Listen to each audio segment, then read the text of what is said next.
Welcome back to AI for the Humanities. I'm Megan McInnes Dominguez, Associate Professor of Spanish at the University of Delaware, and this channel is your go-to resource for exploring the intersection of generative AI and humanities education. We examine how large language models and generative tools are reshaping scholarship, pedagogy, creativity, and ethics, and how the humanities can help shape the future of AI. Today, I'm excited to introduce our intern Sarveen Talaminai, a cognitive science major here at UD. In this episode, Sarveen explores Flux one of the newest AI image generators to hit the scene. You'll learn how this tool converts text prompts into images, what makes it unique, and what kinds of ethical and philosophical questions arise when machines visualize human concepts like freedom, empathy, or justice. It's fascinating to look at how the humanities and cognitive science can work together to think critically about emerging technologies.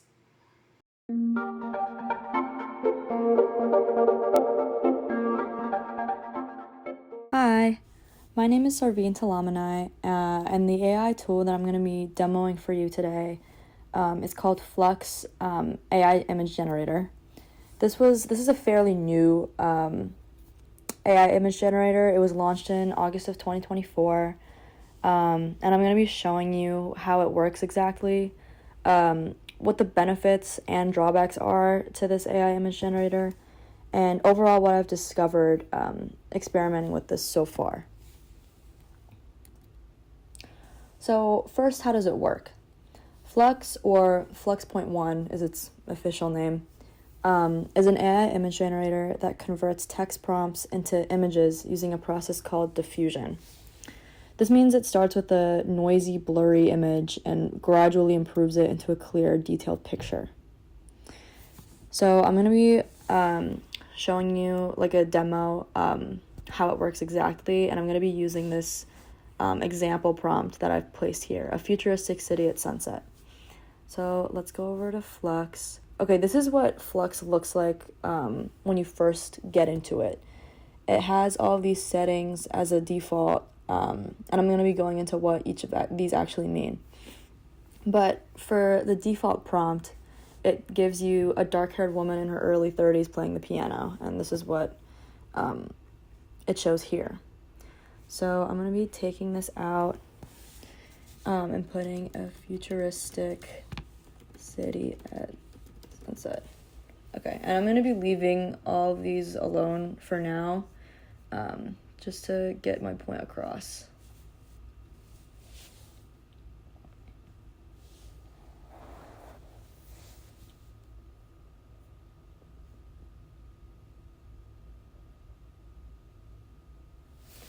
Okay, yeah. So based on the prompt that you give it and the applied or chosen settings that you put, Flux will create this image. The way it works is Flux will start with random noise. It gradually refines it into an image using diffusion steps to get you this final image based on the parameters that you've set. So pretty neat. I think it's a pretty cool tool to use. And I'm going to be going into how the parameters work. Oh, and Flux has 12 billion parameters, which means it has a very high capacity to understand and generate detailed images from text prompts. So it's a very smart image generator. So first I'm going to be talking about the seed, which is this portion right here. Before I get into that, the image dimensions, this is kind of self-explanatory. This is just how you want your image to look, or like how you want it to be formatted. Again, I always stick to the default, which is this square type of dimension. So, but again, based on your preferences, you can choose a different one or create a custom image dimension. So for the seed, as you can see, this is an optional step. You don't have to put anything there. But the only reason that you'd want to put a number in the seed is if you want to create an image with the same style and composition each time. So if you leave this blank, it'll just give you a random number, and the AI will generate a different result every time. So see, when I created this image, a futuristic city at sunset, it gave you seed with a random number. If I really wanted to, I could give Flux a different prompt with the same seed number to create an image with the same image style.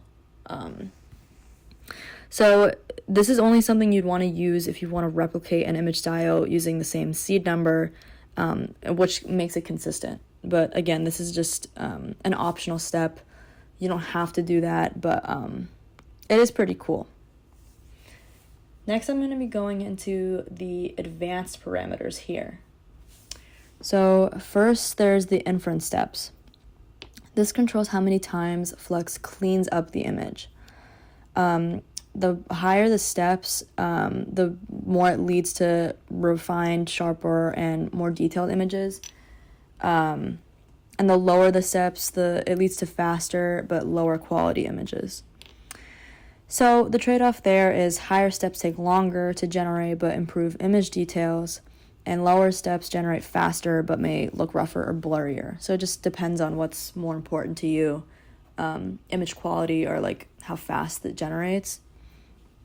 For best practice, I would keep it at like 3 or 4 for higher image qualities. It may take a few seconds like it did for this, but I think, in my opinion, the better the quality image, it's like worth the few seconds. And even Flux itself like sets it to 4 as the default. Now for output quality. This sets the image clarity and file size. So 100 is the maximum you could go, which is going to give you the best details, biggest file size. 80 is a good balance between quality and file size. And 0 is the lowest quality, and it's going to be super pixelated or blurry, with a smaller file size. So the trade-off there is higher values, so like between 90 and 100, is best for professional or print use, but lower values like 50 to 70 is going to be faster, smaller file size, but less detail. So for best practice, again, I would set it at 80 because it's a good in between small file size and quality. And once again, this is what Flux has deemed the default because it's a good balance. Finally, we have this megapixels step, which is megapixels is basically image resolution, or how big and sharp the final image is. At 1 MP, it's going to be small but good for quick previews. And at 4 MP, it's going to be super sharp, best for printing or large displays. And why does this really matter? Higher megapixels is equals bigger and clearer images. If you need like detailed backgrounds or large prints, go for the higher MP. If you're just testing ideas, though, 1 MP is fine. For the purposes of my uses, I've only used 1 MP so far. So for best practice, I would recommend 2 to 4 MP. It's great for detailed work, but again, 1 MP is totally fine. I've stuck with 1 MP and it's given me pretty detailed results. So yeah, again, this is basically everything that I just talked about just now, and the specifics for each advanced step or advanced parameter that you can experiment with in Flux AI. So what are the benefits or like the pluses to using Flux AI? There are these 3 that I thought of personally. One is high quality output, multimodal capabilities, and faster image generation. So I'm going to be talking about each one of those in depth. First, we have high quality output. Flux is known for its high quality image generation, and it's often compared to DALL-E 3 and Midjourney 6 in terms of realism and prompt accuracy. It follows text descriptions with high accuracy, which means the final image closely matches what the user asks for. Speaking from personal experience, I think this is fairly accurate. I will say though that Flux does it can make mistakes sometimes, but as long as you're specific as possible with your prompts, it should be able to generate the image that you ask for. It also generates lifelike images, making it great for realistic portraits, nature scenes, and complex compositions. So this is good for artistic purposes. This makes Flux one of the most reliable AI models for artists, designers, and content creators who need detailed, high-fidelity images that match their vision. So I think Flux is pretty good at creating images like this. The next plus that I had was multimodal capabilities. Flux can understand both text and images, allowing for more accurate and context-aware image generation. This means you can input both a text description and a reference image to generate a result that combines both elements. It also understands artistic styles and object relationships better, improving the creativity and consistency of generated images. This is useful for designers, game developers, and anyone working with stylized or reference-based image creation, making Flux more versatile than any other AI models. So overall, Flux has a very high capacity to understand what you're asking it to do. And in terms of parameters, Flux has 12 billion parameters set. So it's a very smart AI tool. My final plus that I had was faster image generation. Thanks to parallel diffusion, Flux can generate images faster by improving multiple areas at once instead of processing step by step.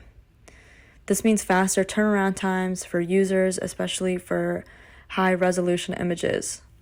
Compared to other models like Stable Diffusion, which take longer for high-quality images, Flux reduces waiting time without sacrificing quality. For professionals working on tight deadlines or users who want quick iterations of their artwork, Flux provides an efficient and effective tool.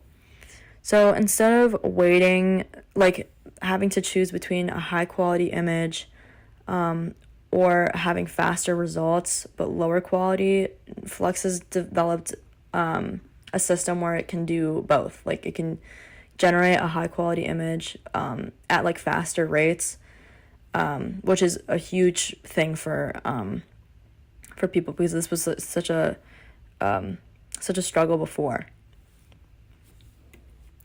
So why do these pluses matter? Flux is designed to be a powerful, high-quality, and user-friendly AI generator.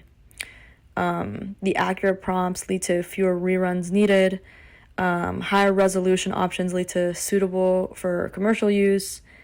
And faster image generation leads to saving time for creators. And again, these are some of the advantages that I personally thought of, but there are so many more when it comes to AI and AI image generators in general. Now, while there are so many benefits to AI image generators, there are also its drawbacks or its minuses. The biggest one that I've personally thought of or thought about was ethical concerns. And this is something I thought about when I first started playing around with Flux AI. Because Flux's ability to produce high-quality images has raised ethical concerns as it can be used to create misleading or harmful content. The model has been reported to generate disturbing or controversial images, leading to discussions about the ethical implications of such technology. So while it is a super powerful tool, in the hands of someone, and in the hands of the wrong people, it can be used for harmful purposes. And I've seen this firsthand, online, on TikTok or Instagram. People will post images of celebrities or politicians, and everyone will freak out and be oh my god, is this real? But in reality, it's just an AI image created by some person who has access to that kind of technology. I found an article that does a really good job of talking about this. It's called AI Image of Donald Trump and Kamala Harris Shows Something is Seriously Wrong. And this article highlights the dangers of AI image generators and how users are able to create misleading, explicit, and harmful images. I found this quote kind of stuck out to me personally. Pictures posted by users included Donald Trump appearing as an ISIS terrorist, Joe Biden in a bikini, and Elon Musk as a school shooter. And this just stood out to me because I was thinking about myself in that kind of context and like putting myself in these people's positions. And regardless of the person's famousness, I would be mortified to see my face or body used like that. And it just seems so easy. Like, just based on like pictures of myself on the internet, like people are able to create these like really grotesque like images that like could lead to like a lot of misinformation. Like it's a very messy situation to be in if you were to find yourself in that position. The second drawback that I saw was data transparency, and this is like based on the research that I've done. Black Forest Labs, which is like the creator of Flux AI, has not disclosed specific details about the data used to train Flux, leading to speculation that it may involve large unauthorized collections of images scrapped from the internet, which can be a potential legal consequence. So basically we just don't really know. We're not really like sure where or Black Forest Labs is getting their data from. These concerns highlight the importance of ethical concerns and transparency in the development of and deployment of AI models like Flux. So while there are so many advantages to using Flux and AI image generators in general, there are these aspects to consider when using it.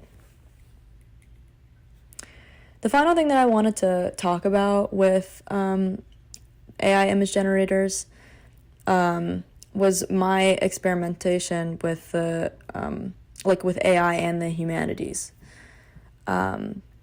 This is something that I experimented with a while ago. I tried experimenting with AI-generated depictions of abstract human concepts, because that's like kind of the first thing that I thought about when using AI is like how does this computer, how does AI like interpret human like emotions, human like anything human based, like how does it interpret that? And this is something that I was also thinking about. The depiction of abstract human concepts like justice, consciousness, empathy, love, or freedom have been debated for centuries and remain really open-ended. So like we have definitions for these terms, but like the way they look and like their depiction of it like image-wise is super open-ended. Like everyone's experience leads to different interpretations of those concepts. AI-generated images of these ideas offer a unique lens to explore them in new ways. Unlike human artists, AI lacks subjective experiences and cultural biases in the way we do, which makes image generation by AI of abstract concepts both fascinating and potentially a little unsettling, because how would it know what how to depict these human concepts? So let's do a little demonstration with that really quick.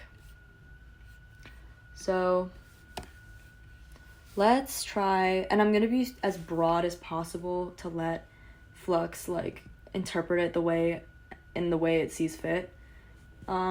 Let's start with justice. Let's give it that first. Let's let that run.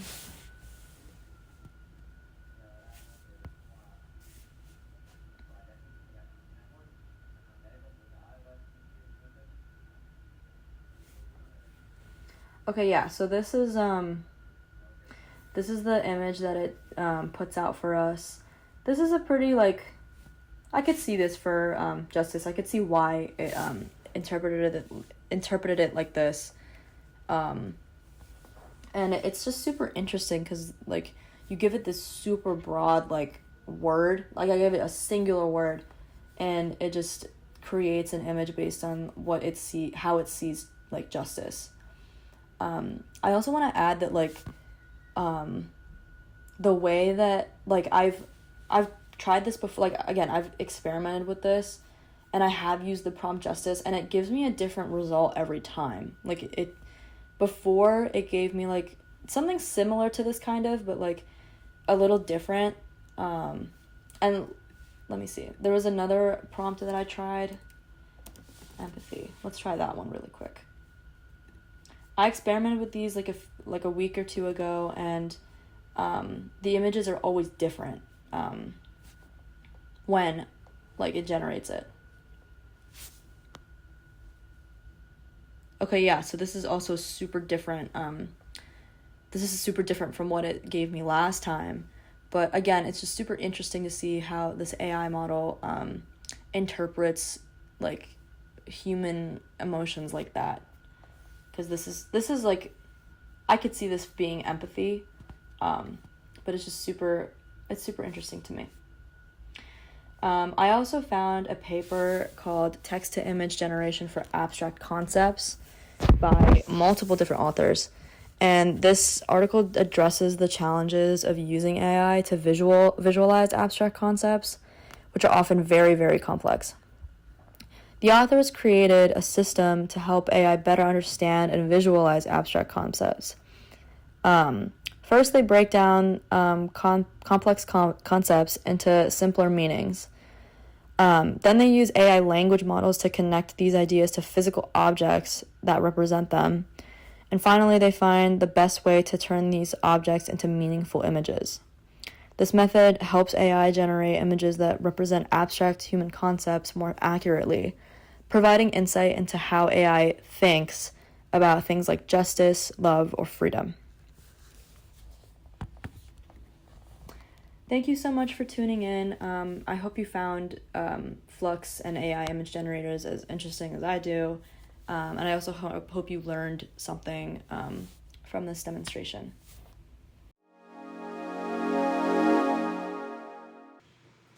Thank you for joining us for this episode of AI for the Humanities, featuring the work of Sarveen Talaminai.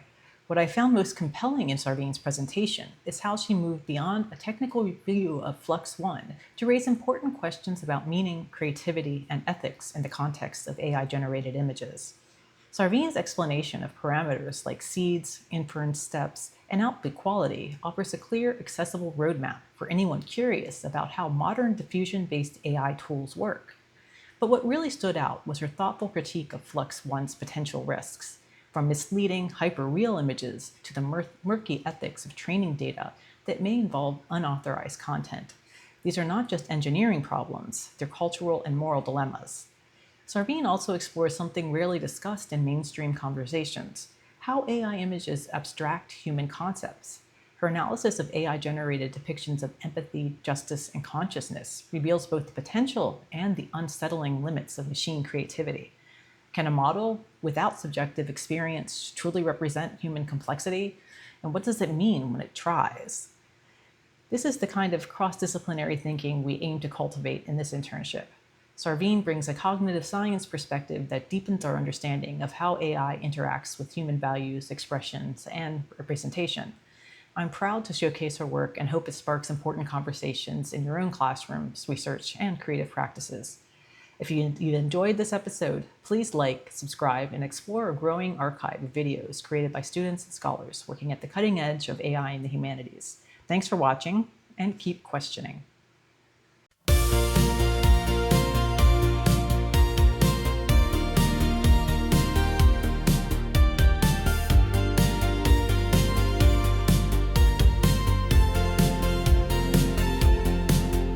In a quiet cloud, a vision forms, justice in pixels, love in a storm, no breath, no heart, no brush or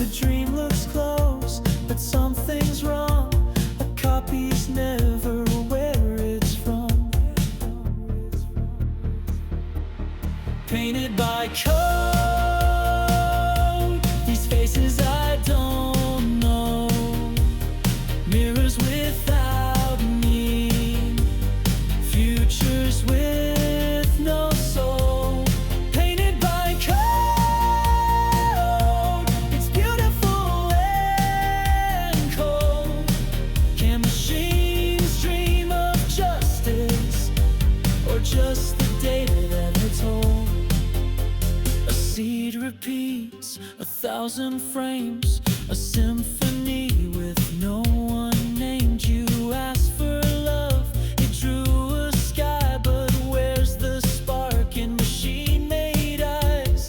We build the tools but lose the thread of what it means to feel instead. Images bloom where thought should grow. Can AI feel what it can show? Painted by code, the meaning still